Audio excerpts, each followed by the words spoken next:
नमस्कार, हमारी राय में आपका स्वागत है। मोदी जी को शायद अब तक ये भरोसा नहीं हुआ है कि वे सचमुच इस देश के प्रधानमंत्री बन गए हैं। उनकी महत्वाकांक्षाओं से तो जनता अच्छे से वाकिफ है। बीते 4-5 सालों में चुनावी रैलियों में सब कुछ पा लेने की उनकी जो महत्वाकांक्षा है वो उभर कर दिखती रही है। मई 2014 के बाद से यानी लगभग 4 सालों से देश की बागडोर उनके हाथ में है और वे अपनी मर्जी के निर्णय भी लेते रहे हैं। इतना सब होने के बावजूद उनका ये रोना नहीं छूटता है कि इस देश में जो कुछ गलत हुआ है वह कांग्रेस के कारण हुआ है।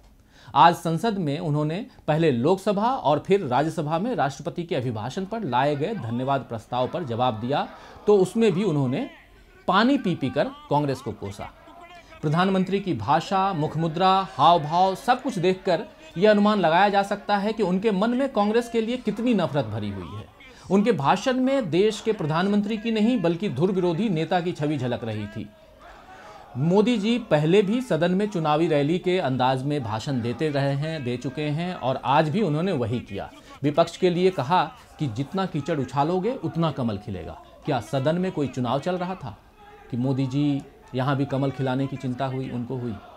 देश में तो भाजपा को भारी बहुमत से देश की जनता लेकर आई थी। अच्छे दिनों की उम्मीद में सत्ता सौंपी गई थी उन्हें। मोदी जी को उन उम्मीदों का जवाब देना चाहिए था, लेकिन वे तो अपनी सरकार की उपलब्धियां गिनाने लगे कि 3 साल में 1,20,000 किलोमीटर सड़कें बनी, 1 लाख से ज़्यादा पंचायतों में ऑप्टिकल फाइबर्स पहुंचाए गए, 1 करोड़ लोगों को रोजगार मिला, 28 करोड़ LED बल्ब बांटे गए, आदि आदि।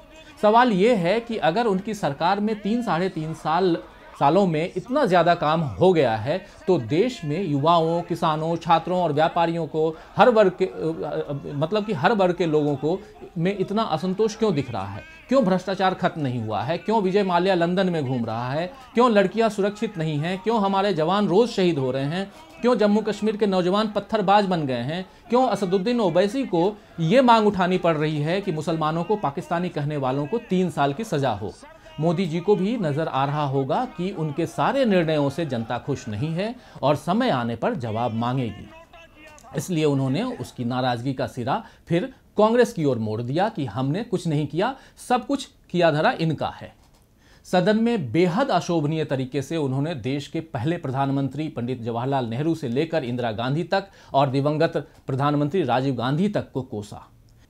वैसे भाजपा ने सोनिया गांधी और राहुल गांधी पर पहले भी कई बार कीचड़ उछाला है, लेकिन वे भारत के प्रधानमंत्री कभी नहीं रहे, इसलिए राजनीतिक विरोध के दायरे में उनकी निंदा करना गलत नहीं है। पर यह कहना कि इस देश को लोकतंत्र नेहरू ने नहीं दिया या इस देश का बंटवारा कांग्रेस ने किया, देश के टुकड़े किए और जो जहर बोया, आज आज़ादी के 70 साल बाद भी उस पाप की सजा 125 करोड़ हिंदुस्तानी भुगत रहे हैं, एकदम भ्रामक है और सीधे शब्दों में कहें तो झूठ है। मोदी जी इतिहास को पढ़ेंगे तो जानेंगे कि देश का विभाजन किन त्रासद परिस्थितियों में अंग्रेजों ने करवाया। मोदी जी मेरा कश्मीर कहकर जो देश प्रेम की भावुकता दिखला रहे हैं, उस भावुकता से कश्मीरियों के दर्द को क्यों नहीं महसूस करते और क्यों हालात नहीं सुधारते?